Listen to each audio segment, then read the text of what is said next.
Oi, turma, tudo bem? Eu resolvi gravar umas pílulas de aula, vamos dizer assim, né, dos temas dos últimos capítulos, né, porque alguns capítulos a gente não conseguiu aprofundar. Então eu mandei um material extra para vocês no Moodle, detalhei, reescrevi a apostila da segunda parte, né, que vai ser objeto da prova unificada. E vou gravar aqui, sei lá, uma ou duas aulas para completar a informação, tá bom?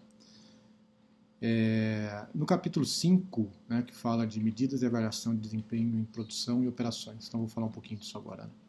A gente já havia conversado um pouco, né, esse capítulo ele tem a ver, o tema dele tem a ver com a questão da medição, né, da medição de desempenho, do uso de indicadores. Vocês se lembram daquela frase que eu cito, ou daquele pensamento lá do Peter Drucker, que você só gerencia aquilo que você mede. Né? Então é uma chamada ao pragmatismo, né? À objetividade. Então estabelecer métricas, indicadores para avaliar o processo de desempenho e para o próprio processo de tomada de decisão. Né? Aí a questão que se coloca é o seguinte, né? O que eu devo medir, né, numa organização? Né? Então, basicamente, a gente conversou antes que há 5 grandes grupos ou 5 grandes objetivos de desempenho, né, que em qualquer tipo de operação, seja uma operação de produção, seja uma operação de serviço. E nós falamos, né, que eles são custo, então de alguma maneira eu tenho que criar indicadores e métricas para gerenciar custo naquilo que o custo é relevante e faz sentido. Eu tenho que medir velocidade, então primeiro custo, segundo velocidade. Então a velocidade é um fator cada vez mais sensível para os consumidores, para os clientes, para os usuários do serviço. Então faz sentido estabelecer indicadores de velocidade. Pode ser, a unidade de medida pode ser horas, pode ser dias, pode ser segundos, depende da circunstância. Eu preciso medir confiabilidade. Né? Confiabilidade é vamos dizer assim, a capacidade de se cumprir as promessas feitas. Aí vocês se lembram que prazo de entrega ela é um dos parâmetros de confiabilidade bem típicos, né? Porque eu prometo um prazo de entrega e o quanto que eu estou conseguindo cumprir essa promessa. Né? Então, confiabilidade é um prazo de entrega. A gente deu até o exemplo dos Correios, vocês se lembram bem disso daí. Né? Flexibilidade é outro elemento importante, né? Porque eu não posso ter uma operação que seja totalmente engessada, eu preciso criar algum espaço para variabilidade. E indicadores do tipo pode ser indicadores de, sei lá, quantidade de pedidos de clientes que eu atendo abaixo do limite proposto, ou com que rapidez eu consigo realizar uma determinada entrega, né, abaixo do tempo prometido. Quão rápido eu consigo alterar a configuração do meu site ou da minha operação para fazer um atendimento diferente. Né? Quanto tempo eu consigo, imagina que eu sou uma empresa de organização de eventos, sei lá, quanto tempo eu consigo mudar a decoração, seriam exemplos de indicador de flexibilidade. Né? Outro indicador que é muito típico, outro grupo de indicadores ou outro grande objetivo de desempenho da área de operações é qualidade. A qualidade eu posso medir de diversas formas. Eu posso medir a qualidade do ponto de vista interno, né? Então o índice de erros, a taxa de falhas, a quantidade de processos administrativos que eu tenho que refazer porque não ficaram bem feitos. Eu posso medir a qualidade a partir da qualidade em campo, né? Qual seria, se for um produto, qual o índice de falha do produto em campo, que é uma coisa, que é um indicador típico, qual é o índice de reclamação, né? Eu acabei falando em indicadores, na verdade, que a gente fala que são indicadores de insatisfação, né? Tem também os indicadores de satisfação. Então eu posso atender a dimensão qualidade medindo a satisfação ou percepção do cliente sobre a qualidade do meu serviço. As famosas pesquisas de satisfação seriam exemplos de indicadores aplicados para a qualidade. Então a gente estudou essas 5 dimensões, né? Custo, velocidade, confiabilidade, flexibilidade e qualidade. Já vimos falado disso daí. Esse capítulo ele aprofunda mais esse tema, esse capítulo 5. Né? Capítulo 5 é a referência para o nosso livro base. Né? Então, o que ele traz de novidade nessa discussão que nós já iniciamos? Ele traz a questão da medição. Né? Basicamente, que uma operação ela tem que ser medida do ponto de vista da eficiência dela e da eficácia dela. Né? Então, seriam os dois grandes pontos de reflexão para o administrador, que ele tem que, de alguma maneira, o sistema de medição dele tem que contemplar esses 2 aspectos da administração, eficiência e eficácia. A diferença entre eles, né? Eficiência e eficácia não são absolutamente sinônimos, apesar de eventualmente, em algum dicionário isso parecer. Mas, do ponto de vista da administração, eles não são sinônimos. Né? Então, eficácia, vamos falar de eficácia primeiro. Eficácia tem a ver com os fins, com os objetivos. Né? É uma medição de quanto eu atinjo o meu resultado, o resultado combinado. Então, para que eu consiga medir eficácia, tem que estar bem definido qual que é o propósito, né? Qual que é o objetivo final da minha operação. Então, se o objetivo final da minha operação é conseguir produzir um determinado volume de serviço, se esse for entendido como objetivo final, então o quanto o meu índice de cumprimento desse objetivo, né, é um indicador de eficácia.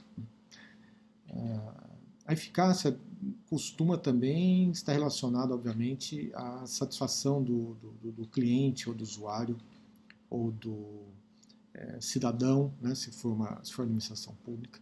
Então, o indicador de eficácia, né, é a satisfação desse usuário. Né? Então, eu posso criar um indicador de eficácia, no caso seria um indicador de qualidade, que estaria medindo o quanto a minha operação cumpre a sua missão, né, cumpre o seu propósito de prestar um serviço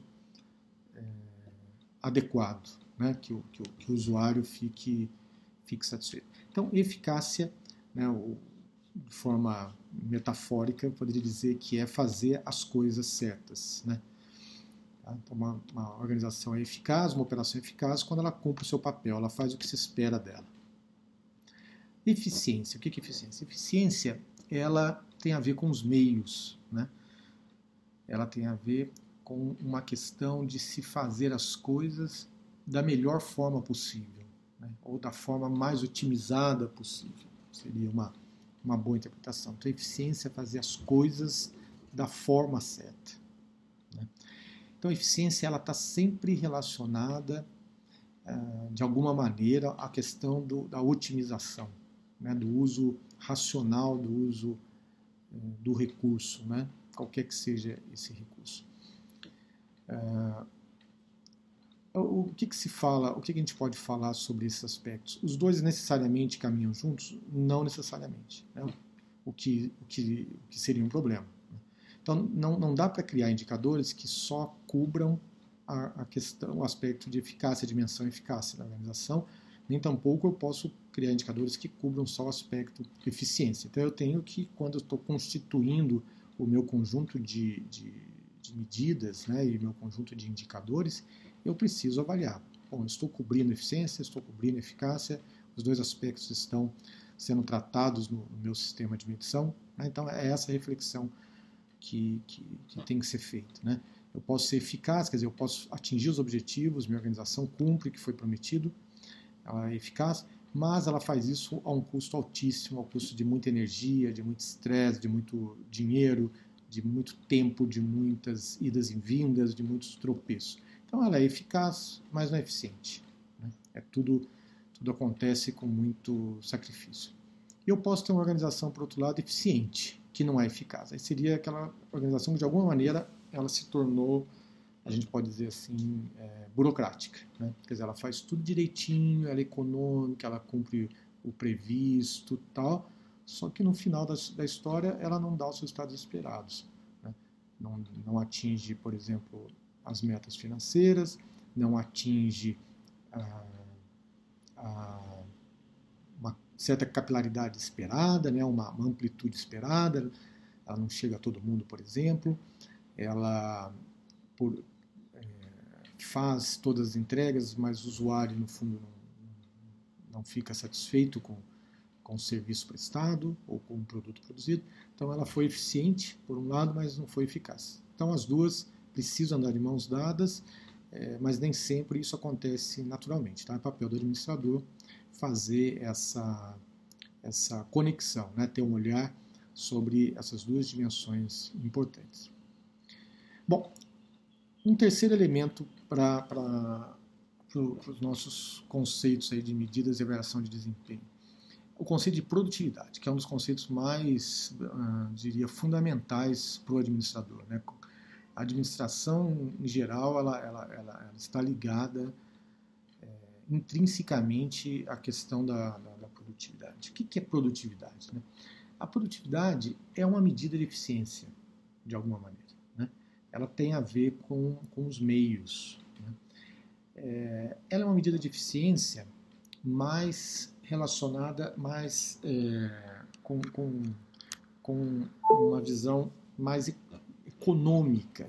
Então, quando eu estou medindo produtividade, na verdade, como eu disse, eu estou medindo eficiência, mas comparando algum consumo, né, de insumos, de recursos, de matéria-prima, de tempo, de energia, qualquer que seja algum recurso que de alguma maneira é um recurso econômico, né? É uma coisa que tem custo para a organização. Então, a eficiência, quando a gente cria um indicador, tipicamente, né, não necessariamente, mas tipicamente, a unidade de medida é a porcentagem, né? Porque eu falo o seguinte: eu me dispus a fazer 100 entregas no mês, né, e eu fiz 90 entregas. Então, eu tive o quê? Meu indicador foi de 90%. Né? Minha eficiência foi de 90%. Né? Então, é comum a gente usar a porcentagem para medir a eficiência.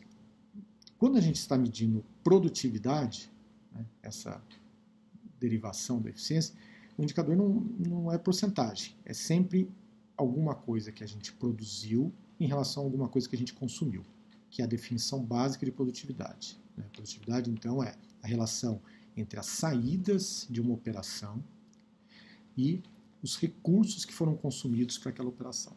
Então, se eu estou medindo, como é que eu acho? Né? Como é que eu defino? Né? Professor, como é que cria um indicador de produtividade? Né? Como é que eu escolho as saídas? As saídas, elas são normalmente as mais óbvias, né? Seria o produto ou serviço que a organização realiza. Então, sei lá, um centro cirúrgico, a produtividade dela pode ser medida por número de cirurgias realizadas, porque se é um centro cirúrgico, entende-se que o principal serviço prestado são as cirurgias. Então, o indicador de produtividade vai ser cirurgias realizadas por, né, algum recurso que seja significativo. O recurso significativo, como é que a gente define? Teoricamente, aquele que é mais significativo em termos de custo. Pode ser hora de trabalho, né? Vamos dizer que o custo da equipe médica é muito alto, né? No custo final da cirurgia, vamos imaginar que o custo da equipe médica é o mais relevante. Então, eu posso medir número de cirurgias feitas por dia de trabalho, né? Ou por hora. Acho que por hora está muito apertado, né? Ou por mês, né? Ou eu posso ter também número de cirurgias. Eu acho que o mais interessante seria isso, talvez no caso de cirurgia por tempo, né? Então já é um indicador de produtividade. Tem um exemplo que eu coloquei na apostila, que é bem típico, né, e ajuda a fixar, que é o agronegócio, né, uma fazenda que planta, sei lá, cana-de-açúcar. O principal saída dessa operação é, sei lá, toneladas de cana-de-açúcar. Né? E qual que é o recurso que eu posso usar? Né? Então, um recurso típico no caso do campo, da fazenda, é a terra. Né? A terra é um insumo valioso. Então, se mede toneladas de cana-de-açúcar por hectare, sei lá, ou por alqueire. Né? Mas professor, eu acho que eu queria gerenciar também a quantidade de a relação de mão de obra versus produção. Ok, eu posso ter 2 indicadores de produtividade. Então, tonelada de cana-de-açúcar per capita. Né? Então, aí eu vou estar gerenciando a produtividade da mão de obra. Tá bem? Vou continuar esse tema aí um pouco mais num outro vídeo.